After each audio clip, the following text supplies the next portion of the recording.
Bonjour chers frères et sœurs du forum. J'espère que tout le monde s'est bien réveillé. Si c'est le cas, on rend grâce à Dieu. Si pour ceux qui continuent encore à dormir, on leur souhaite une bonne nuit. Et ceux qui sont dans d'autres situations, se lever du mauvais pied, comme on le dit, que Dieu nous assiste davantage. Alors, je salue une fois encore tout un chacun.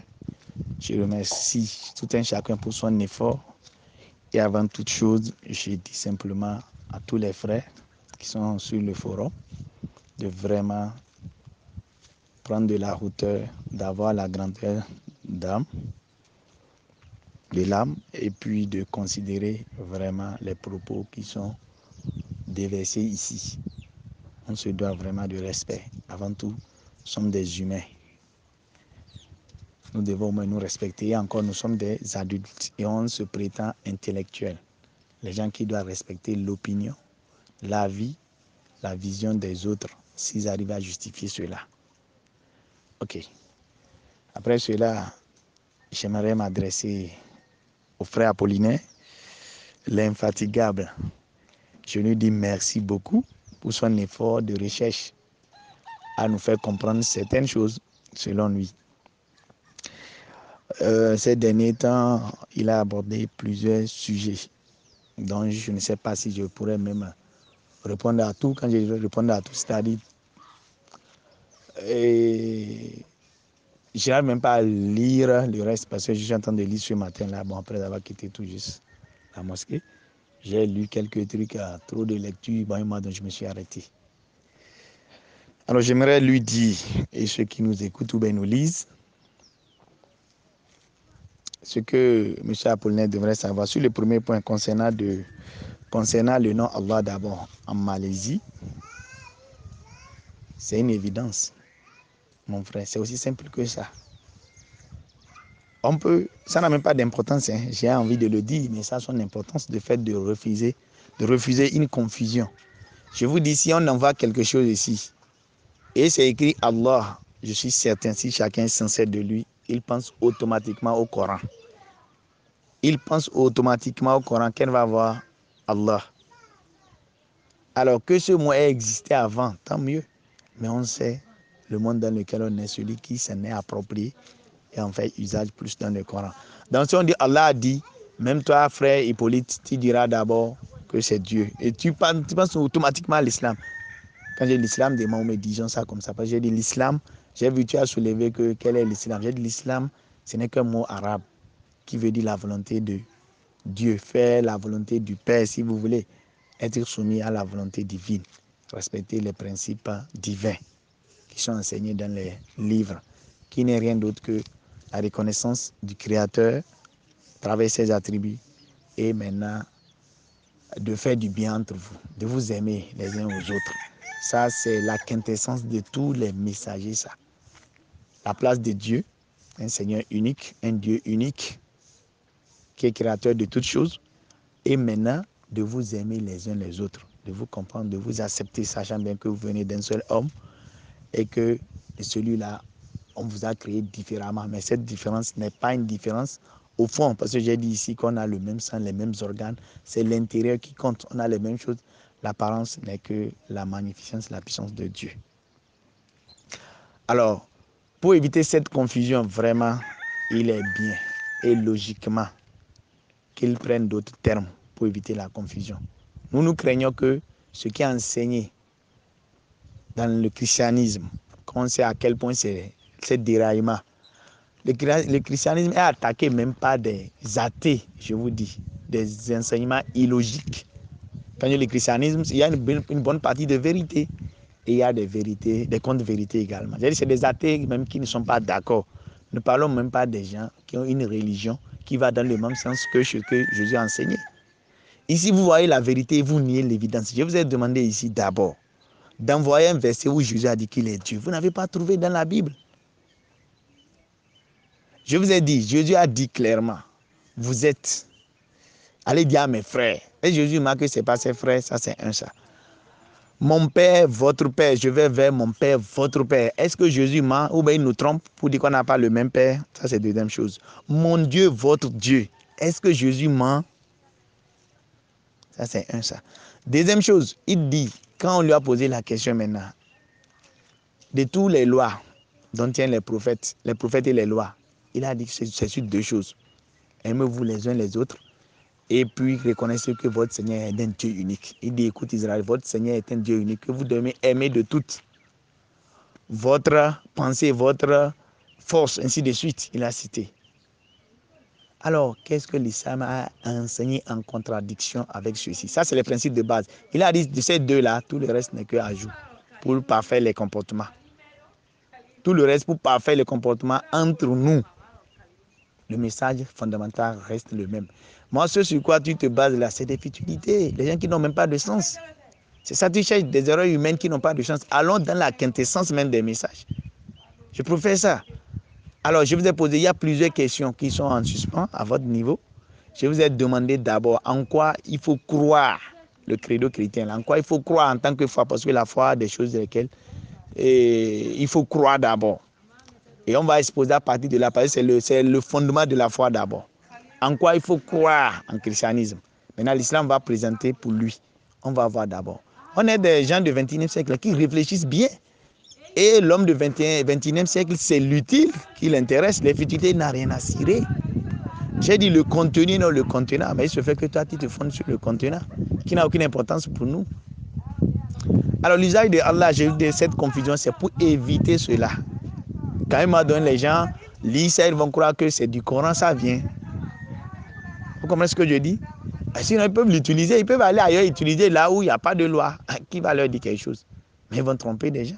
Ici, même si ça vient, toi frère, toi, j'écris quelque chose, même si c'est biblique, je dis Allah, tu ne vas même pas prendre le temps pour savoir si c'est biblique. Hein. Sûrement, tu vas commencer par attaquer cela.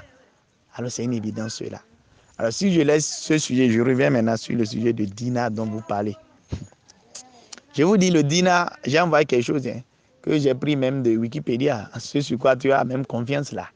J'espère qu'au moins lui fait des recherches, quelques informations avant de publier. Au moins tu le juges un peu authentique, c'est un peu fiable. Alors voici ce qui est là. Le mot dinar existait même avant le prophète. Les pièces d'or dont vous parlez étaient là, même si ça vient d'un autre. J'ai dit le monde est une continuité. Alors le Coran maintenant, compte tenu de ça, son caractère universel, le dirham, le quintal, le dinar, il parle que quand on t'amène la parole, la même, tu comprendras ce à quoi on t'appelle ou bien ce de quoi on parle. Ce de quoi on parle. Dieu connaît tous les mots selon les peuples connaît. S'il prend un mot de quelque part, que toi-même tu as essayé d'apporter, parce que j'ai vu quelques justifications, que ça vient d'ailleurs, ça ne gêne pas. Le Coran n'est pas fait pour là. C'est un autre côté du Coran qu'il a des paroles que les Arabes même ne comprennent pas. Mais le prophète lui a expliqué ça. Maintenant, le dinar est considéré aujourd'hui quoi? C'est l'argent, il est considéré. On parle de dinar saoudien, dinar algérien, dinar ci. Même des pays qui ne sont pas islamiquement, ils ont le dinar. Par leur histoire. C'est considéré comme argent aujourd'hui. Si on dit argent, maintenant on va te demander de quel argent parle-t-il. Si on dit que saoudien, il faut dire telle chose. Ça n'a aucune importance. C'est des futilités sur lesquelles tu t'attables ou bien tu te bases pour dire que tu es en train d'attaquer l'islam. Ça me fait rire, moi. Allons au fond des choses, l'essentiel. Allons au fond des choses. Ce que l'islam a enseigné pour l'humanité comme bien, ce que vous enseignez, vous. La bonne nouvelle même serait quoi? Jésus a dit que celui qui parlera de lui, celui qui prendra de lui, qui parlera de lui, c'est lui le prophète. C'est biblique cela. Il a fait une prophétie. Et tout s'est réalisé, mais vous refusez même la prophétie de Jésus, que le royaume des cieux sera enlevé aux Juifs. Donc vous prenez les Israélites en un moment, même si les Juifs sont d'une descendance, d'une certaine Judas, une descendance des Israélites. Ça leur sera enlevé, donné à une autre nation qui en produira les fruits. Et maintenant, il a dit, quiconque vouloir maintenant aller contre ce peuple-là sera écrasé. Et ce sur qui il tombe aussi sera écrasé. Mon frère, ça c'est une réalité. Hein? Ne niez pas cela. La prophétie s'est exécutée ou bien s'est réalisée exactement comme le prophète Isa alayhi salam, que la paix soit sur lui, l'a prophétisé ou bien l'a annoncé. Et je vous ai envoyé des passages où les Juifs savaient qu'il y a un autre prophète en dehors du Christ. Ils demandent si et comment on appelle Jean, je crois bien. S'il est le Christ, il dit non. Êtes-vous le prophète? Il dit non. Il y a un prophète. Il est très mon frère. Il savait, allez lire l'histoire, que les Juifs sont déplacés un peu partout, espérant que ça sort d'eux, mais il y a une prophétie qui les a déjà informés que non, ça ne viendra pas de vous cette fois-ci. Mais vous continuez à tourner autour. Mon audio est trop long.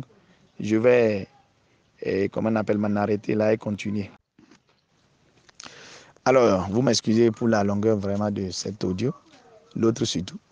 Alors, je disais que ce sur quoi toi tu tournes autour là pour penser. Vous pensez qu'il n'y a pas eu des gens d'église plus éclairés que vous qui n'ont pas tenté de porter atteinte à ce Coran. Ils n'ont pas pu. Le Coran est resté 1400 ans, ce n'est pas 14 ans ni 400 ans, 1400 ans dans sa langue de révélation. Ça mérite quand même des applaudissements. Je vous le dis. Je vous le dis. Vos textes maintenant, on a trouvé quel manuscrit? Grec.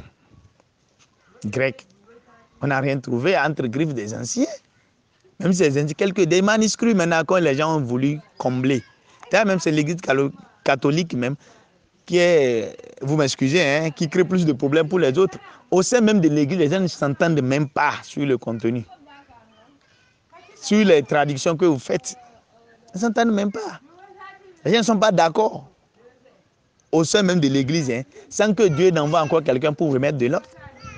Je vous dis dans l'histoire, j'ai dit des pasteurs ont reconnu que le Coran est le seul livre qui est venu défendre Jésus, sa naissance miraculeuse, ces miracles qu'il a produits, ainsi de suite, et son message, l'évangile, pour confirmer tout cela. Je reconnais ça. Vous savez ce que les Juifs font, non? L'idée que les Juifs font de Jésus et de sa mère. Je vous dis, quand on voit la vérité, on refuse, on ferme les yeux, on ferme le cœur, on n'entendra rien. Je vais vous envoyer des versets qui parlent des gens comme vous. J'espère que vous serez illuminés un jour. Moi, je préfère qu'on va dans le fond. Laissez à faire de contenants, ceci n'est pas ceci, non. Grammaire, tout ça là, non, mon frère. Allons du concret. Allons, qu'est-ce qu'on dit? Expliquez d'abord, ma soeur, en quoi il faut croire dans l'église. Et nous, on va vous donner pour l'islam. Et on va comparer qui a du sens. Tout ce que l'islam dit, ça va avec le raisonnement humain. Ça va, l'homme l'accepte simplement, selon sa raison. Mais vous vous enseignez des choses que vous dites les gens ne vont pas comprendre. Qu'est-ce qu'ils ne vont pas comprendre? Qu'est-ce qu'ils ne vont pas comprendre? Qu'est-ce qui est compliqué? Comment Dieu s'adresse-t-il aux humains? Ils ne vont pas comprendre. Ils devraient parler quelle langue? Leur niveau de langage, c'est aussi clair que ça. J'ai demandé de me donner où Jésus est Dieu. C'est ce désordre-là qui a fait que Dieu envoie encore un message pour mettre de l'ordre. À un moment donné, les gens falsifient les choses. La falsification dont vous parlez, le tout ne suffit pas de dire que c'est écrit, mais de ce qui est dit. Et l'Église catholique en est parfait. L'exemple en est un exemple parfait. Il paraît que même chez vous, vous refusez que les fidèles aient la Bible. C'est un prêtre qui reste devant. J'ai dit, je n'ai pas cette mais c'est un chrétien qui m'a dit ça, de notre confession. On leur refuse de prendre la Bible ni pour lire la Bible, mais c'est un prêtre qui vient donner son interprétation de sa compréhension. Il refuse qu'ils lisent la vérité. De tout ce que j'ai envoyé ici comme texte biblique, à quel niveau Jésus a dit clairement que Dieu est différent de lui, que Dieu est plus grand que lui, que tout ce qu'il fait, il ne le fait. Et tout ce qu'on doit garder de lui, c'est ses paroles, ses enseignements qu'on va mettre en pratique. Et ils n'ont fait de ça personne. Il dit qu'il est là, il n'est pas venu chercher une gloire, hein. Il a dit clairement. Et l'islam est venu restaurer la vérité de la naissance des miracles jusqu'à tout. Et encore votre mensonge pour démonter ça.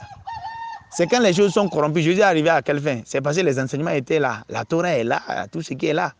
Alors vous parlez de l'authenticité de la Torah auquel les gens se fient. Oui, la Torah a été même enseignée par Jésus, Jean-Baptiste. Beaucoup de prophètes intermédiaires, c'est sur la Torah, ils se basaient avant que l'évangile de Jésus n'arrive. Et il a confirmé cela avant de continuer. Ça n'est pas venu en contradiction avec Jésus. Hein. La contradiction vient de vous, même que des individus, même qui n'ont rien à de l'islam, disent non, ça c'est impossible. Ça c'est impossible. Je vous dis, allons démarrer dans le fond et laisser ces agitations inutiles là. On est à la recherche de la vérité et non des détails inutiles. S'il y a peut-être des erreurs humaines à l'échelle humaine, je dis, ça n'a même pas d'importance. C'est la parole, les enseignements, tous sont la plupart oraux plutôt. Les enseignements sont oraux. Pour Jésus, les manuscrits là, Ça, c'est combien d'années? Plus d'un siècle. On va même vers 2 siècles avant que les gens ne commencent pas à noter quelque chose pour Jésus. Il a fait ses prêches dans les synagogues, dans les marchés, un peu partout. C'est les gens qui le suivaient, qui ont entendu plus tard. C'est même leurs disciples qui ont noté des choses, ce qu'on appelle les manuscrits là. Et on a essayé de reconstituer les choses. Contrairement au Coran même là, que c'est des gens qui ont vécu avec le prophète même qui ont écrit le Coran. L'autre, c'est 100 ans après, 200 ans, c'est 170 environ, que les gens commençaient par pour parler des manuscrits. Maintenant, il a fallu quoi qu'il y ait le concile là, de Nicée dont vous parlez. Il a fallu quoi? C'est parce qu'il y avait des désordres. Les gens rêvaient les choses comme bon leur semble. Le Coran n'est pas dans cette situation. Vous savez, les gens veulent réviser le Coran. Mon frère, il veut réviser le Coran. Comment on le fait pour la Bible? J'aurais lu même ces derniers temps que le pape dit de revoir encore la Bible. Je ne sais pas des commérages ou bien je ne sais quoi. Donc, soyons sincères, cherchons la vérité au lieu de tourner autour du pot. Des gens plus que vous, M. Apollinaire, ont essayé, n'ont pas pu. D'ailleurs, c'est des textes des anciens, là, vous irez piocher seulement, qui n'ont donné aucun effet, aucun écho pour venir embobiner ceux qui ne comprennent pas ce qui est dans le Coran. Je vous dis, prenons les principes, les enseignements, mettons sur la table ce que chaque religion a apporté de bien, mettons ça sur la table. Et on verra si c'est la religion qui a enseigné des bêtises ou bien c'est les gens qui font leurs bêtises. L'homme est l'homme. Et ben, les Juifs, même, c'est une réalité. Et à un moment donné, ils ont laissé les lois divines et en fait leur propre chef, c'est-à-dire faire sur leur volonté. Et Jésus est arrivé à cause de ça. Et ce qui est parti encore après ça, c'est ce que vous avez fait, l'Église. Faire vos propres conclusions, tirer, profiter des autres. Prenez les uns comme les autres des seigneurs. Dans le Coran, Mohamed vous dit, Dieu a dit dans le Coran, dites-les, de cesser de prendre les uns comme les autres comme des seigneurs, mais de venir et vous allez adorer un seul créateur, le Dieu unique, dont Jésus a parlé chaque fois. Mais vous faites de lui maintenant Dieu. Il est où? Maintenant, fils de Dieu. Ainsi de suite. À quel niveau il a dit ça? Bon, je m'en arrête là. J'espère que vous allez me répondre. Donnez le credo. Ce à quoi il faut croire, les croyances bibliques. Ce qu'il faut croire d'abord pour être un chrétien. Et maintenant, ce que les musulmans ont apporté. On va voir ce qui a de logique, ce qui est humain. Parce qu'à l'heure là, on est au 21e siècle. Toutes les informations à la portée de tout le monde. De tous quoi. Alors, je m'en arrête là. Et j'espère que vous irez étudier l'islam dans son ensemble, son esprit, sa philosophie, sa vision du monde, et le comparer avec ce que Jésus cherchait avant, pour voir si c'est différent. Vous pensez que l'islam est contre le christianisme? Non, tout sauf ça. Dieu ne se contredit pas. Hein? Restaurer la vérité ne veut rien dire. Tout ce que l'islam enseignait, quand on va dans la Bible, on retrouve tout. Vous voulez maintenant que l'islam réinvente les choses pour dire qu'il a inventé. Quand Jésus est arrivé, qu'est-ce qu'il a venu? Il est venu encore enseigner autre que les précédents. Il dit n'est pas venu même changer les lois. Les lois restent les mêmes. Il a enseigné seulement l'amour. À un moment donné, on envoie les gens de mettre de l'ordre quand le désordre atteint un niveau, c'est tout. Et vous constatez que nous, on adore Dieu, on n'a pas fait le culte de l'homme. L'idolâtrie encore, c'est ça l'Église ramène. De trouver, on est en train de dire dans la Bible clairement un Dieu unique. Et maintenant, vous trouvez que non, ils forment trois et les trois forment un. Et ça, là, nulle part, Jésus n'a enseigné la Trinité. J'ai dit nulle part. C'est une conclusion hâtive de votre part. Mais Dieu est venu restaurer pour dire jamais, jamais, jamais. Le fils de Marie n'a jamais, jamais enseigné ceci. Alors, je m'en arrête là. Mon audio est aussi long. Et j'espère qu'on va amener. Chaque religion n'a qu'à déposer sur la table ce qu'il a apporté. Nous, on connaît Jésus, on lui reconnaît. Sa place en tant que messager de Dieu, sa parole qu'il a enseignée, et les miracles qu'il a opérés, et sa naissance miraculeuse, on croit en tout ça là. Nous, on est des gens qui font et la volonté de Dieu. Et nous, on est les gens qui voient qui est caché. Ce que je veux dire, l'histoire se répète avec les Juifs. Ils ont refusé Moïse d'abord, ils l'ont torturé, ils l'ont fatigué. Maintenant, après Moïse, ils falsifient les choses, ils font bon comme leur semble. Maintenant, Jésus est revenu encore les maîtres de l'ordre. Ils disent maintenant, ils préfèrent retourner à Moïse que de ne pas suivre Jésus. Et Dieu les a châtiés pour ça. Maintenant, l'histoire se répète. Les chrétiens qui disent qu'ils cherchent la vérité, maintenant Dieu envoie encore un autre pour mettre de l'ordre dans la maison. Ils refusent à leur tour, ils préfèrent retourner encore dans le passé. Alors, courage à vous. Comme le Coran l'a dit, à vous votre religion, à nous notre religion. Alors, dans tous les cas, le vrai c'est distinguer du faux. Qui veut n'a qu'à prendre, qui ne veut pas n'a qu'à laisser. Nul contrainte en religion. Merci.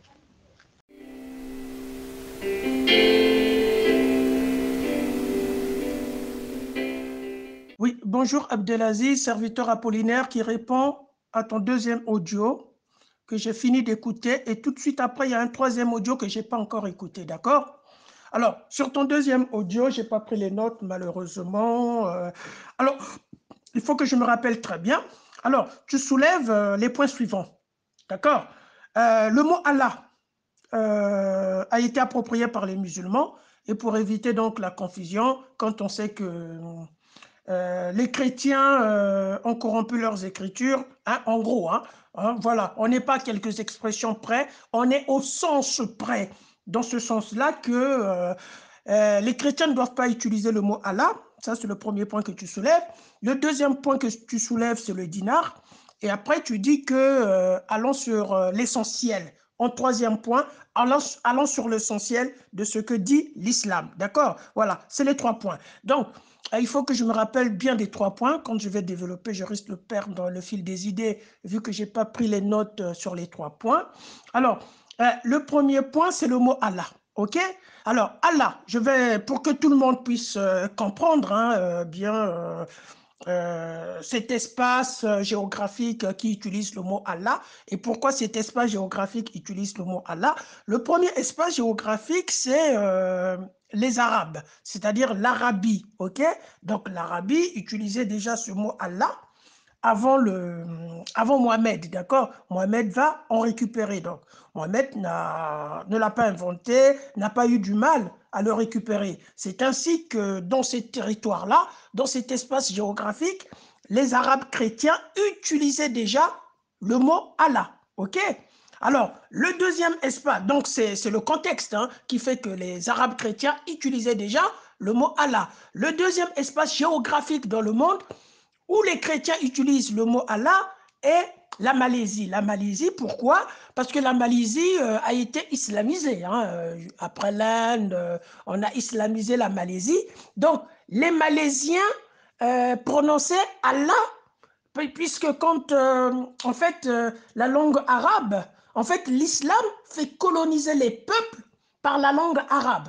Voilà. Donc, partout où la langue arabe est arrivée, le mot Dieu dans leur propre langue n'est plus prononcé. Les Malaisiens ont l'expression Dieu dans leur propre langue. Mais les Malaisiens prononcent toujours Allah. C'est comme partout, les Turcs prononcent Allah. Ils ne prononcent pas Dieu dans leur propre langue. Donc il y a cette colonisation linguistique arabe qui vient de l'islam, qui fait que les Malaisiens sont aussi sous le même coup. Ils prononcent Allah. Et quand le christianisme vient s'installer en Malaisie, d'accord, qui sont ceux qui deviennent chrétiens, au fond. Ceux qui deviennent chrétiens sont des musulmans qui vont se convertir au christianisme. Ces musulmans-là, ils prononçaient déjà le mot Allah quand ils étaient... parce que la société malaisienne prononce Dieu Allah, ok? Compte tenu du contexte culturel majoritaire de l'islam, la population utilise le mot Allah. Les musulmans qui deviennent chrétiens ou ceux de la société malaisienne qui deviennent chrétiens, inéluctablement utilisent le mot Allah, tout en étant chrétiens. Et voilà, donc il y a un contexte différent entre l'espace géographique arabe, où les chrétiens héritent des ancêtres, et l'espace géographique malaisien, où le contexte culturel fait que tout le monde prononce Allah, d'accord? Ce qui vient de la colonisation linguistique arabe. Donc ces gens-là, qui sont des ex-musulmans ou qui sont de la société qui ne pratiquait pas l'islam, ou dans cette société-là, même ceux qui ne pratiquent pas prononcent Allah. Donc en fait, ils sont dans un espace culturel où Dieu est désormais appelé par Allah. Dans la Malaisie, Dieu est désormais appelé par Allah, c'est le nouveau contexte culturel du pays. Donc ces gens-là, effectivement, ils s'expriment dans un contexte culturel qui leur est propre parce qu'ils sont ressortissants de ce pays-là en disant Allah tout en étant chrétiens. Contexte différent, mais les deux chrétiens, les chrétiens de ces deux espaces géographiques utilisent Allah. Et c'est l'expression Allah qui a fait problématique lié à l'intolérance, d'accord? À l'intolérance, ce que les chrétiens n'ont jamais fait envers les musulmans. Premier point, à la limite, voilà, moi j'explique une histoire, hein, c'est à chacun de se faire une idée, soit une idée rétrograde et idiote que celle développent les Malaisiens, que soutient Abdelaziz, voilà, bon. Bref, maintenant, je vais parler du dinar, ok? Moi, je n'ai pas dit que le mot dinar n'existe pas. Je ne reproche pas aux savants musulmans d'avoir arabisé le mot dinar. D'accord? C'est que le mot dinar est prononcé qu'en arabe. Les autres qui ont les 10 as, la monnaie principale qui vient du latin, c'est 10 as. 10 as, ça donnait denarius en grec. Ok? Donc, tout le monde ne prononce pas dinar parce que tout le monde ne parle pas arabe. Les Romains qui sont à l'origine des 10 as ne prononcent pas dinar. Les Grecs qui sont à l'origine du mot denarius ne prononcent pas dinar, ils prononcent denarius. D'accord? Donc le mot dinar, c'est un mot arabisé qui est prononcé que par des musulmans, par des arabes ou par ceux qui utilisent cette monnaie-là, hein, qui sont en Arabie Saoudite, qui sont dans les pays musulmans, qui utilisent le dirham, ils vont prononcer dirham, qui utilisent le dinar, ils vont prononcer dinar. D'accord? Donc, ce que je suis en train de dire, ce que je voulais dire, c'est que le mot dinar a été arabisé au moment où les Arabes ont frappé la monnaie. D'accord? Le mot dinar n'existait pas dans le vocabulaire pré-islamique. Voilà, donc c'est ce que je voulais dire. Je ne dis pas que le mot dinar n'existe pas ou n'a pas existé. Le problème, c'est de savoir quand est-ce dinarius a été arabisé en dinar. Quand est-ce qu'il a été arabisé en dinar et quand est-ce l'autre expression a été aussi arabisée en dirham. En dirham. Parce que si vous dites que le dirham existait à l'époque de Mohamed, le dirham représentait quelle monnaie? Quelle monnaie? D'accord? Vous allez, par exemple, et puis, l'autre logique, vous allez comprendre, est-ce qu'il est compréhensible de faire croire à l'humanité, d'accord? Je suis byzantin, j'ai appelé ma monnaie euro, ma monnaie est utilisée par les Arabes. Les Arabes pré-islamiques, au lieu d'appeler ma monnaie par euro, l'ont donné un autre nom qui est dollar. Voilà ce que veulent vous faire croire les musulmans. Voilà dans quelle idiotie on veut vous embourber. Soyez plus forts, ne soyez pas des idiots. Ceux qui écoutent les musulmans, moi je vous invite à être plus intelligents. C'est-à-dire qu'ils sont en train de vous faire croire, d'accord, la monnaie byzantine qui est utilisée en Arabie a changé de nom en Arabie. Les Arabes n'utilisent pas le même nom que le nom de la monnaie. Ils ont donné en Arabie un autre nom qui est le nom dinar. C'est-à-dire que les Arabes pré-islamiques, c'était des intellectuels. Alors que l'islam, les dit, c'était des ignorants, c'était une période d'ignorance, ce n'était pas des intellectuels. D'accord? Donc, ils sont en train de dire, les Arabes pré-islamiques, ces ignorants-là, étaient tellement intellectuels qu'ils connaissaient le grec et qu'ils ont arabisé le grec, denarius du grec, pour dinar. Écoutez, Abdelaziz, respectons-nous. Hein. Je te demande pardon. Et moi, je le dis. Hein. Je le dis dans ce forum-là. Parce que, essayons de nous respecter. Si on se respecte, voilà. Moi, je ne pourrais pas te prendre pour un idiot. Si on se respecte. OK? Les Arabes pré-islamiques, tout le monde sait, c'était des populations du désert, c'était des populations qui vivaient des caravanes, c'était des populations qui parlaient très bien leur langue, mais ils étaient loin de la langue grecque et aussi ils étaient loin de traduire les mots étrangers dans leur langue. Hein. D'accord? Ils étaient en contact avec le commerce, avec les Byzantins. Ils ont utilisé la monnaie byzantine et ils étaient loin d'avoir cet esprit intellectuel de traduire une langue qu'ils ne connaissent pas et une langue qui est très loin de l'Arabie. Parce que la langue qui est proche de l'Arabie, c'était la langue byzantine. La langue byzantine. D'accord? C'était ça. Parce que Byzance, ce sont des Romains, d'accord, dans le territoire grec. C'est ça, Byzance. Ce sont des Romains dans les territoires grecs. Et donc, ouais, ils étaient... Bon, je retire qu'ils étaient loin de la langue grecque, parce que la langue grecque, c'était la langue la plus parlée dans l'espace géographique de l'Empire romain. Donc, les Arabes avaient la frontière avec l'Empire romain, d'accord, qui avait plusieurs langues, la langue du commerce et la langue administrative étant le grec. Est-ce que, maintenant la question qu'on va se poser, est-ce qu'en ce moment-là, les Arabes pré-islamiques ont eu le courage, l'intelligence, l'intellectuel d'arabiser le mot grec au lieu d'utiliser ou d'arabiser le mot byzantin? C'est la question qu'on doit se poser. Ils utilisent la monnaie byzantine.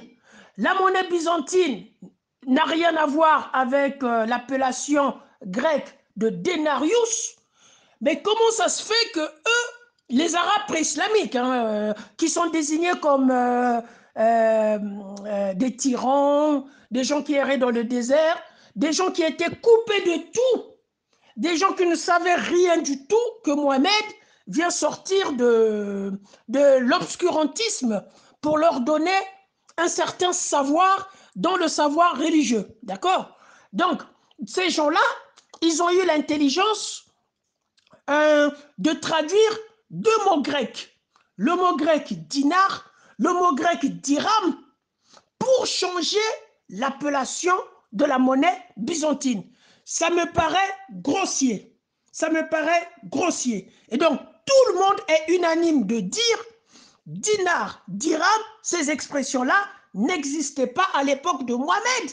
Ces expressions apparaissent pour la première fois quand Abdelmalik frappe les monnaies, parce que les Arabes n'avaient pas de monnaie, et il va donner pour la première fois le nom à ces monnaies-là, qui vont être des traductions des mots grecs. Parce que les savants musulmans, ils sont arrivés avec ce genre d'influence des chrétiens et des autres, de pouvoir, ces intellectuels-là, qui se sont mis à l'islam, hein, on retrouve parmi ces intellectuels-là des Perses, des Ouzbékistan, voilà, des gens qui étaient en contact avec les Grecs, d'accord, les Perses, tout ça, hein, ils étaient en contact avec les Grecs, hein, parce qu'ils étaient frontaliers comme les Arabes avec l'Empire gréco-romain, et ils ont fait beaucoup d'incursions sur Israël, d'accord, Israël, la langue parlée était l'hébreu, les Byzantins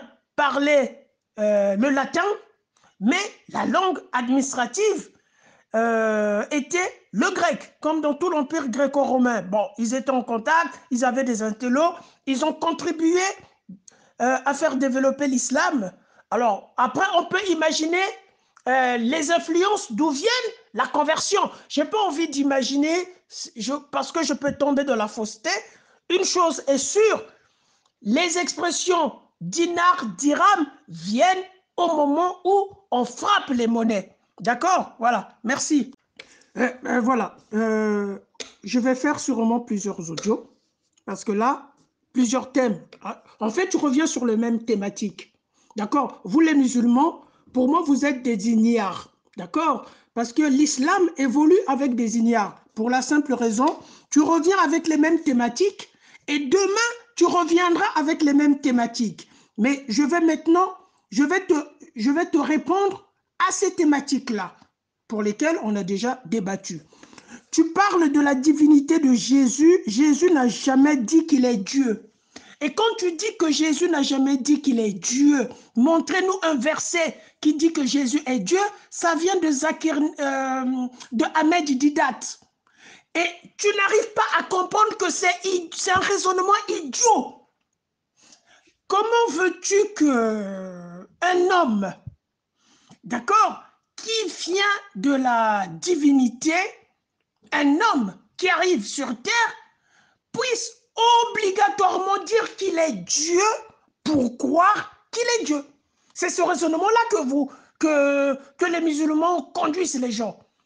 Pour croire qu'il est Dieu, il est obligé de dire qu'il est Dieu. Donc, il y a une mission obligatoire qui doit être faite. Et cette mission-là, c'est de s'exprimer qu'il est Dieu. Donc, vous connaissez la mission. Ou vous la devinez, vous, pour croire. Non, ce n'est pas ça l'intelligence. L'intelligence, c'est de se dire, est-ce que Jésus a enseigné sa divinité? Pas que Jésus, est-ce que Jésus a dit, je suis Dieu? Non. L'intelligence, c'est de se dire, l'intelligence, quand je dis de l'intelligence, la sagesse, ok? Les affaires de Dieu, malheureusement, les affaires de Dieu sont injustes. Les affaires de Dieu sont réservées aux fils de la lumière. C'est-à-dire les Esséniens, par exemple, se réclamaient être les fils de la lumière, être les fils de Dieu. Et Jésus est un des fils de Dieu. Ok? On continue. Donc, malheureusement, il faut une certaine sagesse. Et la sagesse, c'est pas, est-ce qu'il m'a enseigné un enfant de CM1, CM2, je vais comprendre, un gamin en classe de 6e, je vais comprendre, pas notre sagesse. Notre sagesse, on ne dit pas est-ce qu'il a dit, on dit plutôt est-ce qu'il a enseigné. Voilà. Donc, et je te l'avais déjà dit, dans l'évangile, Jésus dit, tout ce que vous demanderez en mon nom, moi, je le ferai. Donc, ce n'est pas le Père qui exauce, c'est Jésus qui le fait. Jésus dit, il s'en va et il va envoyer. Ce n'est pas Dieu qui envoie, c'est lui qui envoie le Paraclet aux apôtres. Ok? Donc, il a bien enseigné sa divinité. Moi, je m'arrête là. Hein. Donc, après, Tony Joss, enfin, bref, je n'ai pas envie de m'énerver parce que ça, j'ai déjà expliqué tout ceci. D'accord? Ça, c'est la divinité. Maintenant, je vais aller plus loin, extrapoler ce que tu n'as pas posé comme question. Voilà pourquoi j'ai dit je vais faire plusieurs vidéos.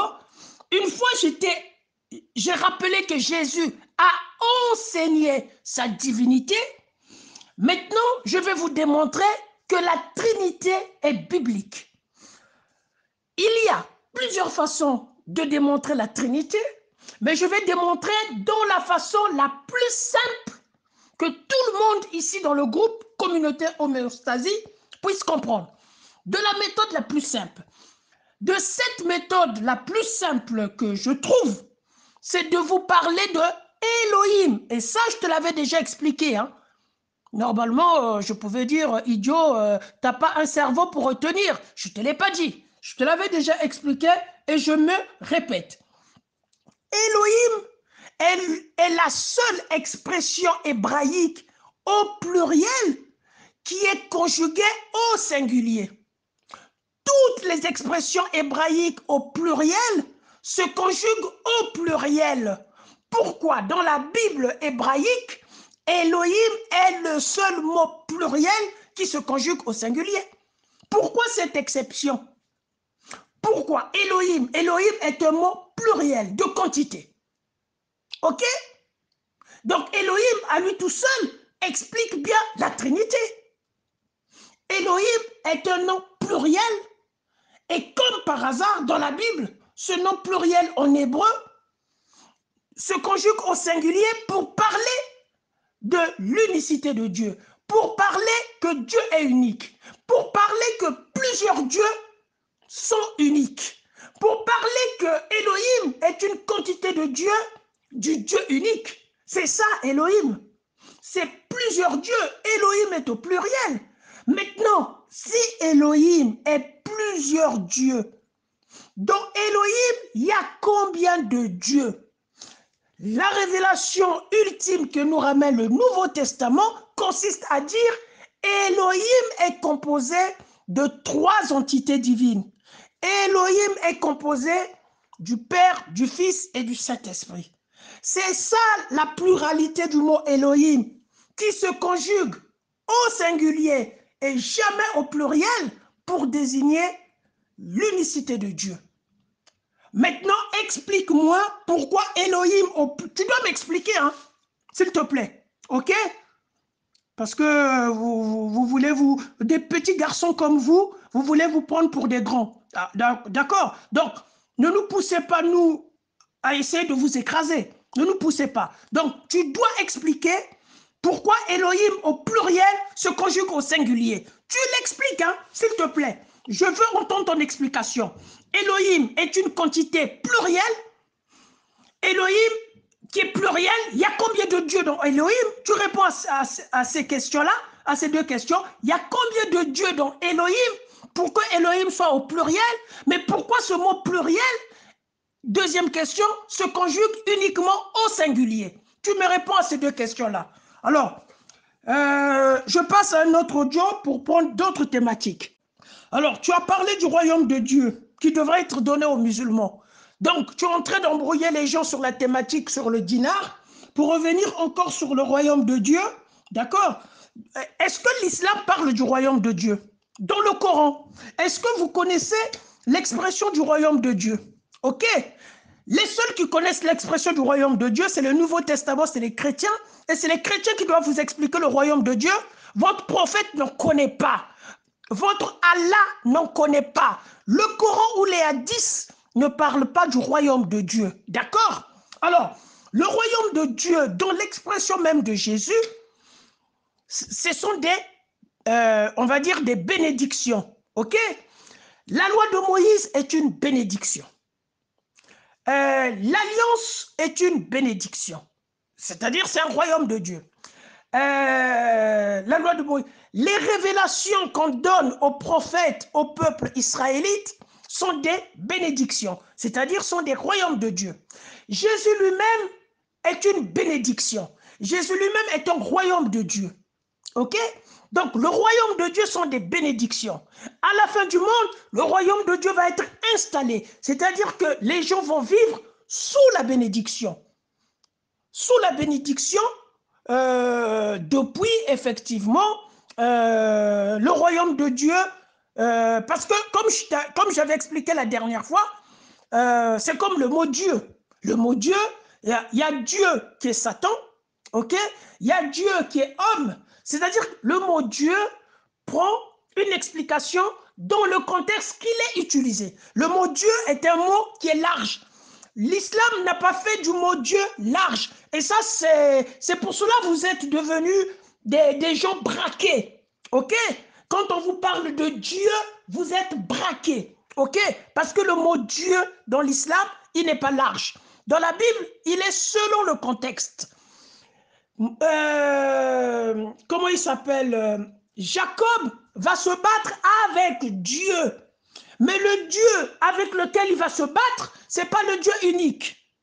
Parce que vous, musulmans, vous êtes tellement braqués, vous dites, il s'est bagarré avec Dieu. Voilà. Est-ce que je suis en train de mentir? Ce n'est pas ce que vous racontez? Ce n'est pas des conneries comme ça que vous racontez? Écoutez, moi, je vous connais. Hein. Je vous connais. Donc, essayons de rehausser le niveau pour qu'on n'essaye pas de vous écraser, pour qu'on n'essaye pas que ça tourne au vinaigre dans cette communauté homéostasie. Ok?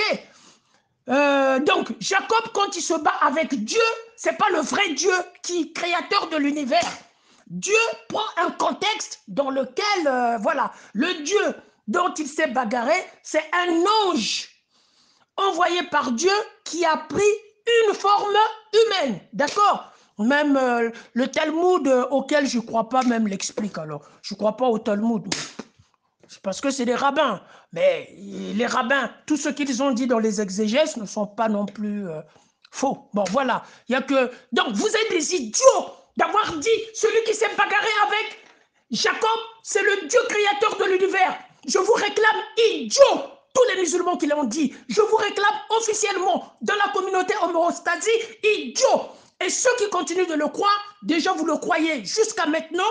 Maintenant que je l'ai dit, à partir d'aujourd'hui, vous n'allez plus le croire. Et le premier qui va me poser cette question-là pour me faire répéter, je le traiterai de tous les noms d'oiseaux. On continue. Parce que vous énervez les gens. Donc, le royaume de Dieu, c'est ça les bénédictions. Donc, ces bénédictions-là, Jésus dit, je vous les donnais, vous les avez refusées. Maintenant, je vous les retire. Ceux qui vont les prendre, ce sont ceux-là qui vont les bénéficier. D'accord? C'est ce que veut dire Jésus. Il y a donné et refus. Il y a donné et acceptation. C'est tellement simple et c'est beaucoup intelligent. Ok? Le contexte que ça soit retiré, c'est quel est le contexte? C'est d'avoir refusé le Fils. Ils ont refusé les prophètes. Les bénédictions ne sont pas retirées. On leur envoie le Fils. Ils refusent le Fils. Vous avez refusé le Fils. On vous retire les bénédictions. On va donner ces bénédictions à ceux qui vont accepter le Fils. J'ai déjà expliqué le contraste entre refus d'un côté et accepter de l'autre. C'est ça le contexte même. Les bénédictions étaient là malgré qu'ils avaient tué les prophètes, mais ils vont tuer le Fils. Donc les bénédictions vont être retirées parce qu'ils ont refusé le Fils. C'est ça le contexte. Donc ceux qui acceptent le Fils, selon le cerveau musulman, ils n'auront pas ces bénédictions-là. Ceux qui acceptent le Fils n'auront. Ceux qui ont refusé le Fils, c'est normal qu'on leur retire ces bénédictions-là. Mais ceux qui acceptent le Fils, selon les musulmans, ceux qui ont accepté le Fils, ils n'ont pas ces bénédictions-là. C'est les Bédouins du 7e siècle qui aura ces bénédictions-là. Vous voyez comment vous êtes complètement illogique. Et vous voulez qu'on vous respecte. D'accord? Moi, je vous préviens, hein, rehaussons le niveau. Moi, je vous demande simplement d'être beaucoup plus intelligent. D'accord? Maintenant, qu'est-ce que je voulais parler? Tellement que je me laisse emporter, je ne sais plus ce que je voulais dire. Voilà. Là, j'ai parlé du royaume de Dieu. Et vous avez aussi dit, Abdelaziz a dit que les musulmans croient à Jésus. Vous ne croyez pas à Jésus. Vous croyez à un faux Jésus. Parce que si vous croyez à Jésus, vous devriez faire dans l'islam déjà. La première des choses que je vous demanderai pour faire plaisir à Jésus, c'est de faire le baptême de Jean-Baptiste. Ok? Qui est un baptême de repentance en rémission des péchés. D'accord? C'est de faire le baptême de Jean-Baptiste. Voilà. Donc, là, j'ai répondu brièvement, croire à Jésus. Et quand vous dites que les chrétiens ne sont pas d'accord entre eux, mais il s'agit des interprétations. Il s'agit des interprétations. Le problème, il y en a qui sont sortis des interprétations des apôtres. Il y en a qui sont sortis des interprétations des premiers pères des églises qui étaient les disciples des apôtres. Il y en a qui sont sortis de là. Il y en a qui sont restés. D'accord? Il s'agit des interprétations. Ceux qui sont sortis, moi personnellement, c'est leur liberté. Moi, je m'en fous. Je m'en fous d'eux. C'est des gens, voilà. Il y aura toujours des gourous qui vont entraîner certaines personnes. Voilà. On voit, quand on lit l'évangile, les apôtres, qu'est-ce qu'ils racontent quand on lit l'évangile? Que racontent les apôtres? Les apôtres qui ont connu Jésus, qui ont écouté, ils nous rapportent des faits. Et ceux qui n'ont pas connu Jésus viennent dire le contraire des apôtres. Ce n'est pas le monde à l'envers. J'ai connu mon père, je vais dire ce qui était mon père. Celui qui n'a pas connu mon père, parce que moi j'ai connu mon père, parce qu'il m'a mis au monde. Il m'a élevé, il m'a éduqué. Il a fait celui que je suis. Je connais mon père, je suis bien placé de parler de mon père.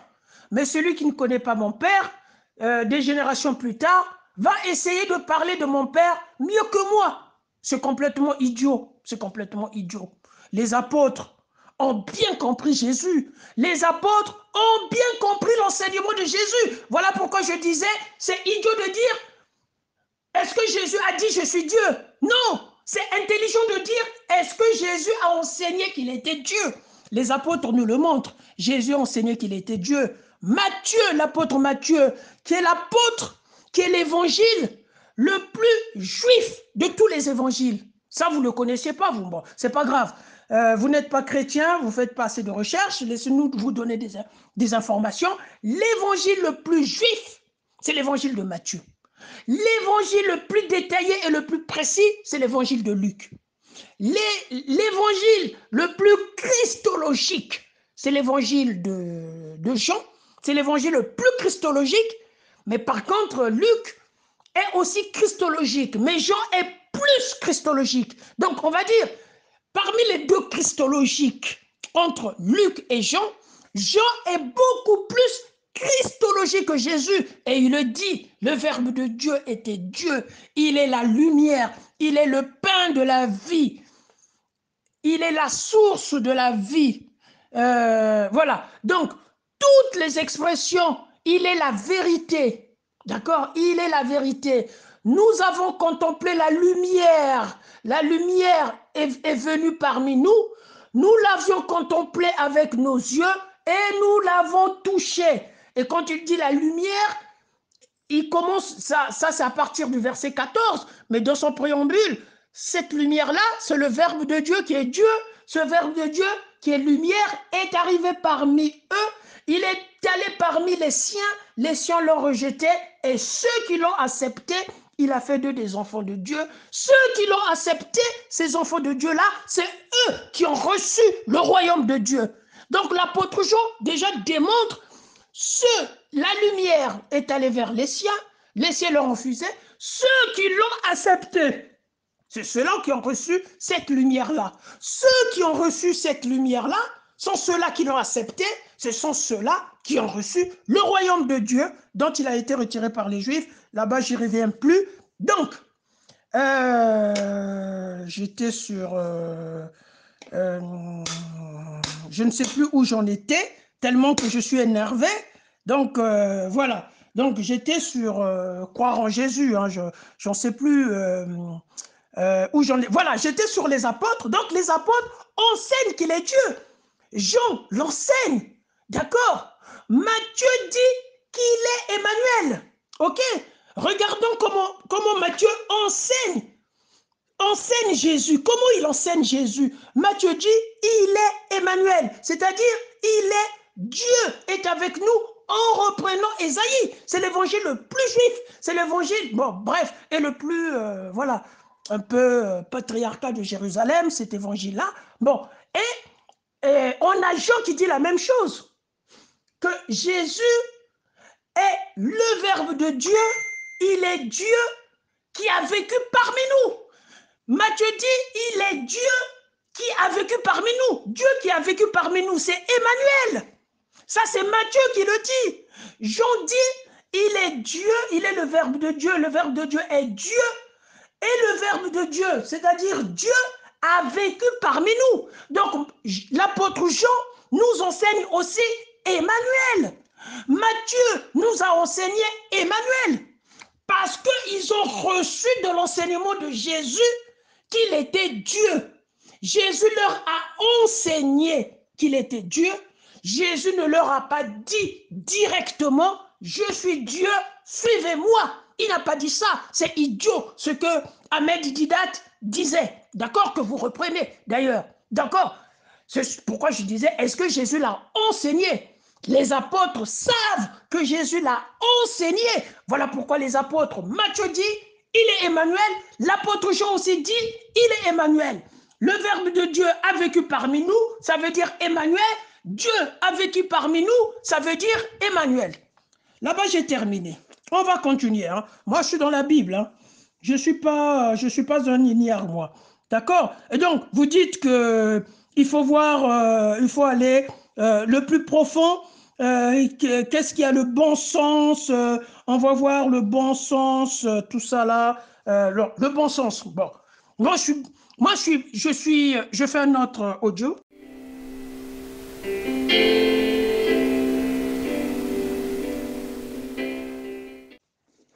Donc, moi, je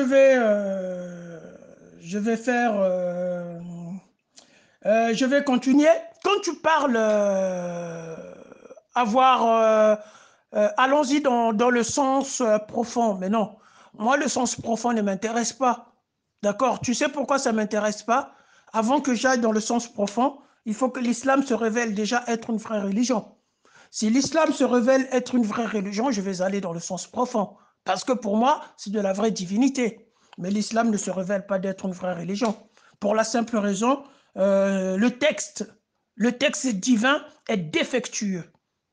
Voilà, c'est ça le problème. Le texte divin, ce ne sont pas les imaginations que vous apportez. D'accord? Les imaginations que je ne sais pas où vous ramassez vos imaginations, mais moi je ne ramasse pas les imaginations. Je suis dans le concret direct du texte. Dans le concret direct, je ne dis pas que ce verset-là a été falsifié. Je ne dis pas que ce verset-là... Non. Je prends vos textes comme de la vérité. Je prends vos hadiths comme de la vérité et je les juge comme de la vérité. Effectivement, en les jugeant comme de la vérité, on trouve que le texte est défectueux. On trouve que le Coran est désordonné. On trouve que le Coran est flou. On trouve que le Coran n'est pas dans l'ordre. Premièrement, n'est pas dans l'ordre chronologique. Deuxièmement, le prophète Mohammed, l'acteur principal, il est précisé que 4 fois. D'accord? Il est précisé que 4 fois. OK? Et deuxièmement, Mohammed n'a jamais désigné les sources. OK? Ça, c'est du concret, c'est pas de l'imagination. Dans le Coran, il y a du Talmud. Mohammed n'a jamais dit qu'il s'agit du Talmud. Mohammed a menti, il s'agit de la révélation. Ce n'est pas de l'imagination, je suis dans le concret, moi. Quel est ce bonhomme-là? Quel est d'ailleurs ce Dieu-là? Parce que, oublions Mohammed, moi je respecte, regardez comment je respecte votre dogmatique. Vous avez dit c'est Allah. Mais quel est ce Dieu-là qui utilise le Talmud créé par des hommes, au lieu que le Dieu lui-même crée son propre Talmud? Il utilise le Talmud créé par les hommes et il ne signale même pas la source. Ça s'appelle le plagiat. Quand on signale la source, ce n'est plus le plagiat. C'est tu t'es inspiré. Tu t'es inspiré. C'est comme dans les thèses, hein, dans les mémoires. D'accord? On s'inspire des travaux des autres. Donc là, c'est du plagiat parce que Mohammed... oui, donc je disais c'est du plagiat. D'accord? Parce que Mohammed lui-même, il en parle comme étant une nouveauté que lui, il ramène. En fait, comme étant une révélation qu'il reçoit. D'accord? Il en parle comme étant une révélation. Ce n'est pas du plagiat si Mohammed avait dit voici ce que les rabbins juifs ont dit. Il n'a pas dit ça. Il a dit c'est une révélation de Dieu, c'est du plagiat. D'accord? Et tout ça contribue à la défectuosité du texte coranique, au mensonge du texte coranique. Ce n'est pas de l'imagination, c'est du concret. C'est du concret. Je prends vos textes comme de la vérité. La vérité dit que ces versets du Talmud est une révélation qu'il a reçue. À partir du moment où il a reçu cette révélation, je prends cette donnée comme vérité. Et j'étudie cette vérité et je trouve que c'est du plagiat. Je trouve qu'il a menti, les ignares. Je suis dans le concret. Il n'a même pas dit aux Arabes, c'est du Talmud. Voilà pourquoi les polythéistes arabes l'accusaient d'avoir pris les choses des anciens. C'est pourquoi les polythéistes arabes l'accusaient de répéter ce qu'on lui raconte. Mais qui lui racontait ces choses-là? Ce ne sont pas les juifs. Quand les polythéistes arabes accusent Mohammed Tout ce que tu racontes là, on le sait. On l'a déjà entendu. On te les raconte et toi, tu répètes. Donc, tout ce qu'enseignait Mohamed, les polythéistes arabes, effectivement, il y avait des chrétiens, des juifs. Donc, ils le savaient. C'est-à-dire, pour les polythéistes arabes, Mohamed n'avait pas ramené de la nouveauté. Mohamed a ramené ce qui se disait déjà. Ils ont déjà pris Mohamed pour un menteur, les polythéistes arabes. Ils ont dit, tout ce que tu racontes, ce sont les anciens le racontaient déjà. Dans un autre verset, les polythéistes disent, tout ce que tu racontes, d'autres te le racontent pour les répéter. Mais effectivement, on revient sur les versets du Talmud qui se retrouvent dans le Coran.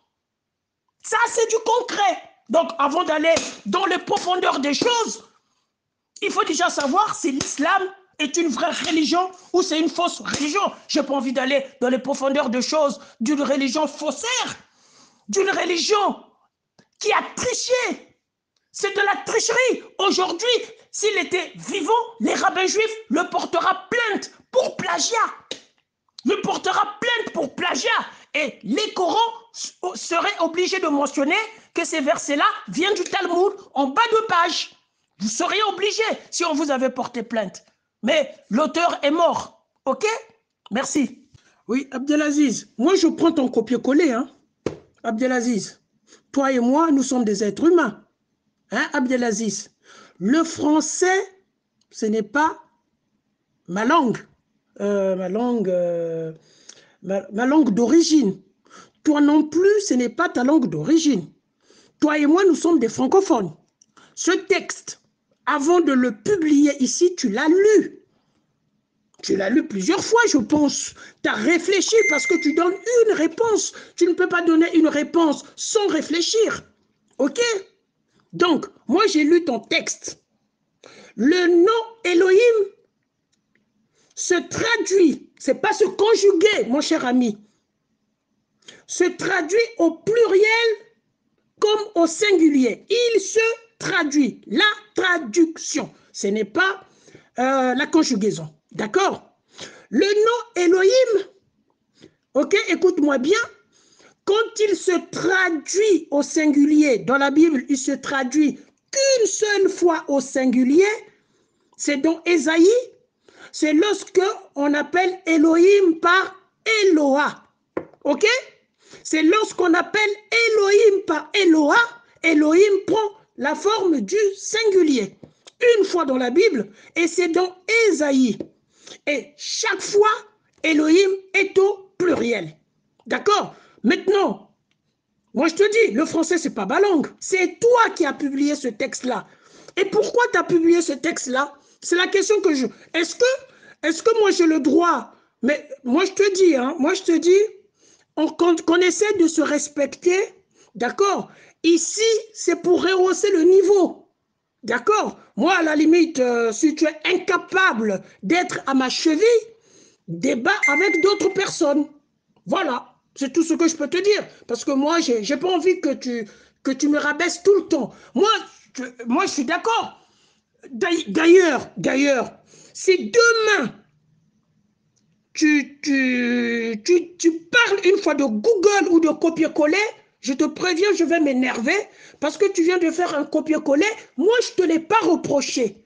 Tout ce que je t'ai reproché, que je suis francophone comme toi, quand tu as lu le texte, j'espère que tu as réfléchi parce que tu donnes une réponse. C'est tout ce que je t'ai reproché. Je ne t'ai pas reproché le copier-coller. Demain, si tu reproches le copier-coller sur Google, je m'énerverai, d'accord? Parce que l'histoire, fais ce que je te dis de faire, ne fais pas ce que je fais. Ça ne fonctionne pas au 21e siècle. L'esclavage est terminé. Merci.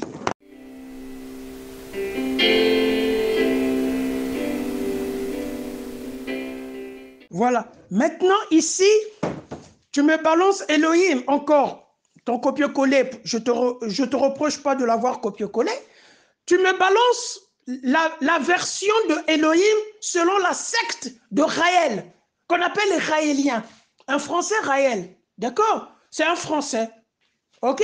C'est un Français qui habitait en province, vers le centre de la France, qui a créé Raël.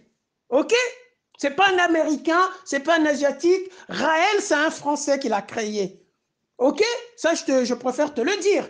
Et donc, Raël est en train de dire, Elohim veut dire ceux qui viennent d'en haut. Ceux qui viennent d'en haut. Voilà. Ceux, au pluriel. Ceux qui viennent. Donc, tu me donnes même des définitions de Raël.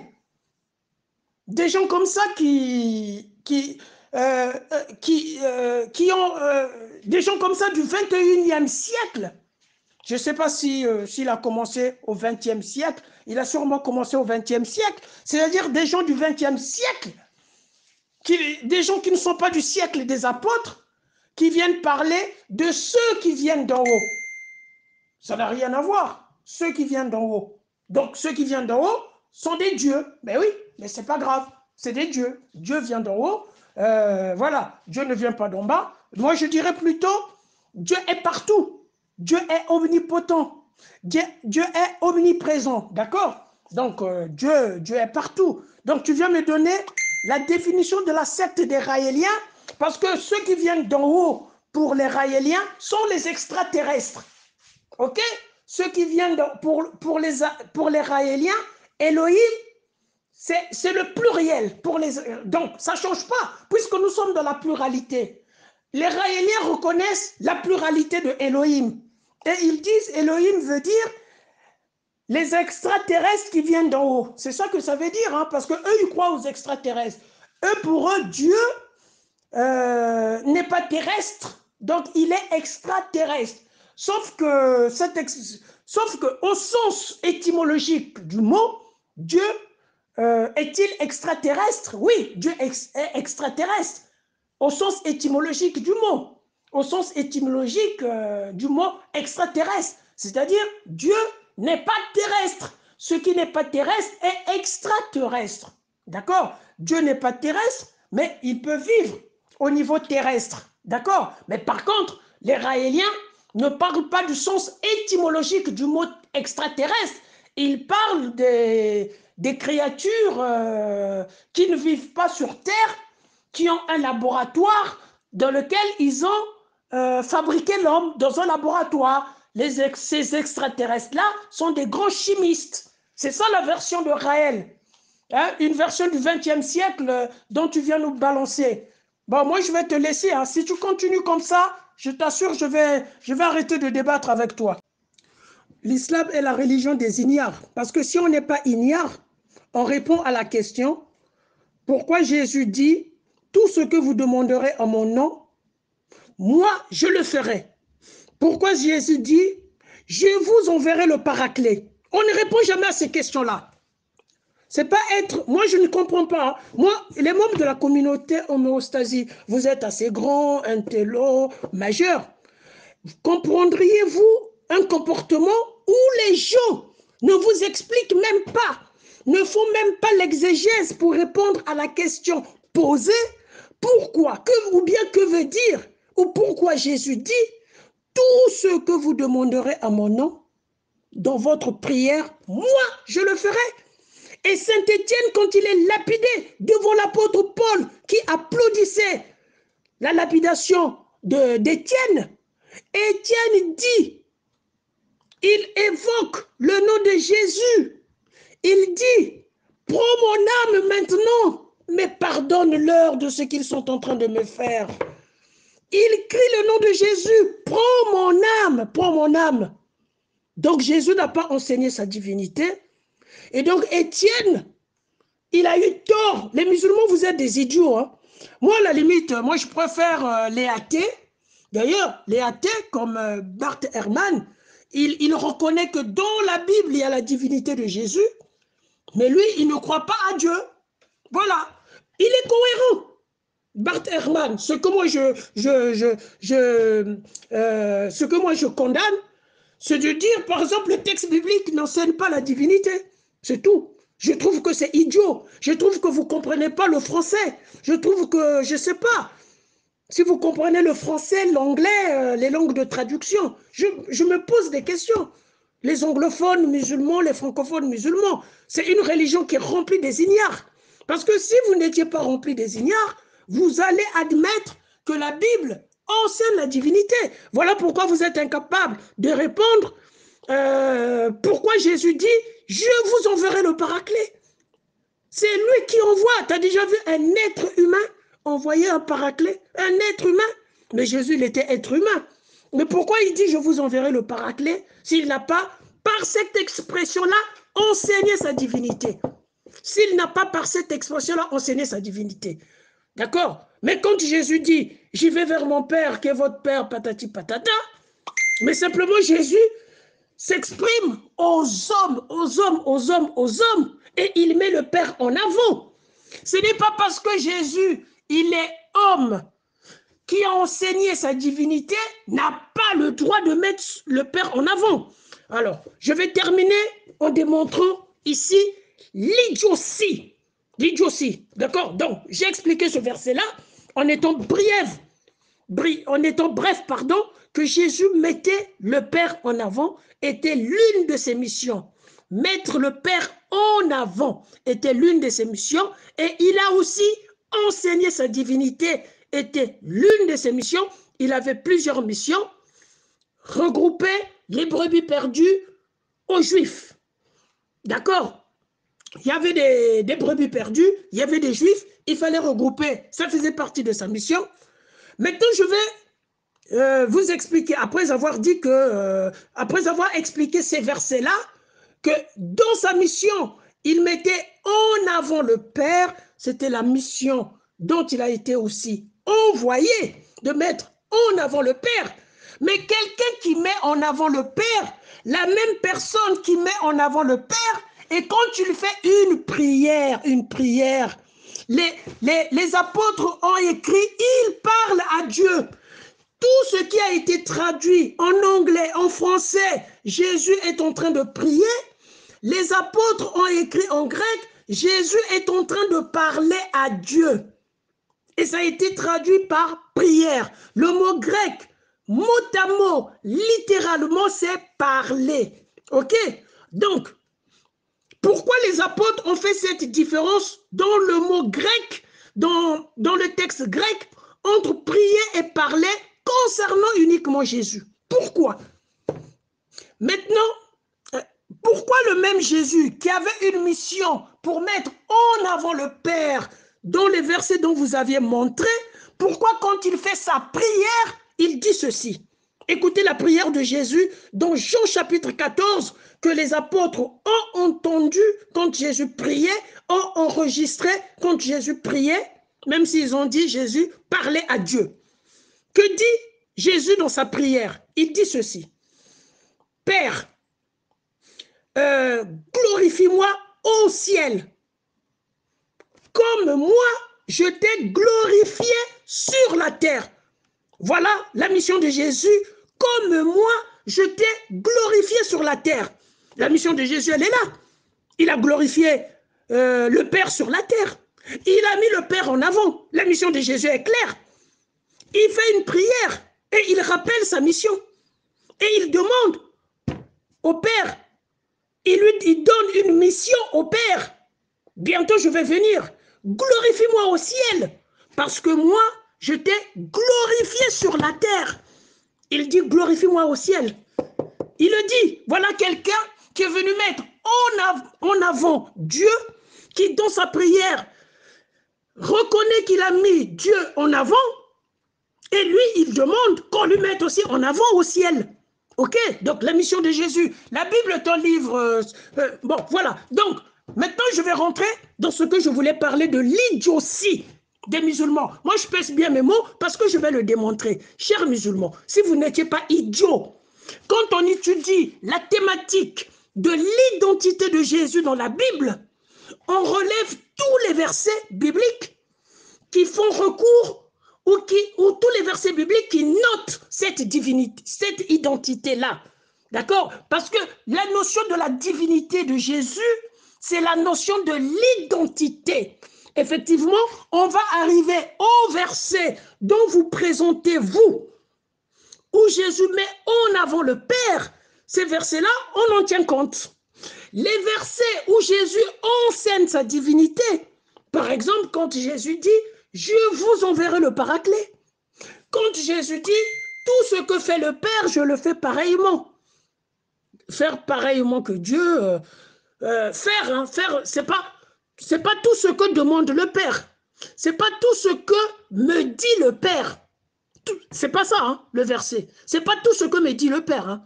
Tout ce que fait le Père, je le fais pareillement. Donc, il faut comprendre ce message-là de Jésus, ce message codé de Jésus. D'accord? Bon, bref, donc, quand on traite l'identité de Jésus, on prend tous les versets et on se rend compte, dans l'identité de Jésus, il y a des versets où Jésus se réclame d'être envoyé du Père.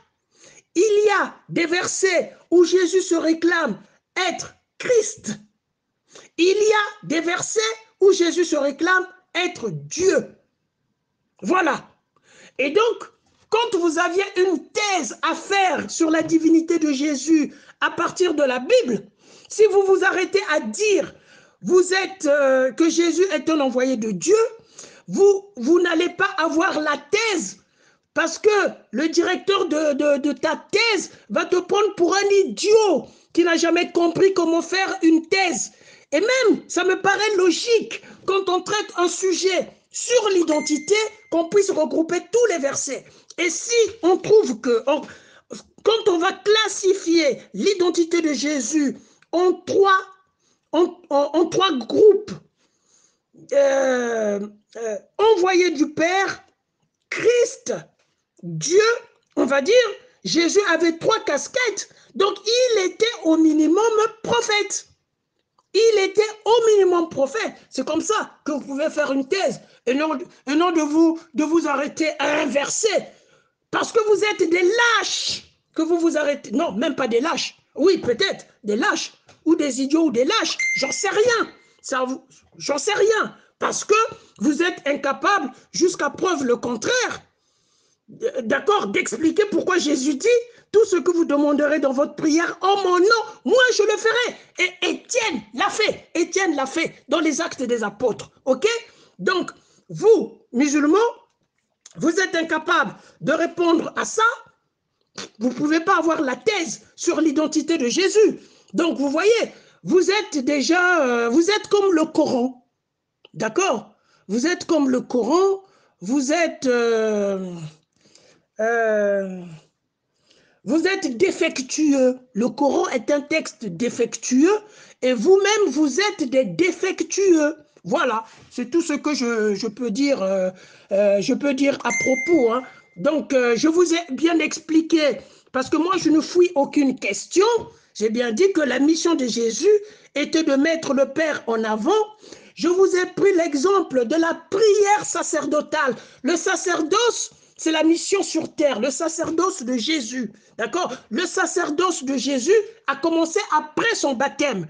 Donc, quand il fait la prière sacerdotale, Jésus, il dit au Père de le glorifier au ciel. Parce que dans sa mission, il a glorifié le Père sur terre. Merci.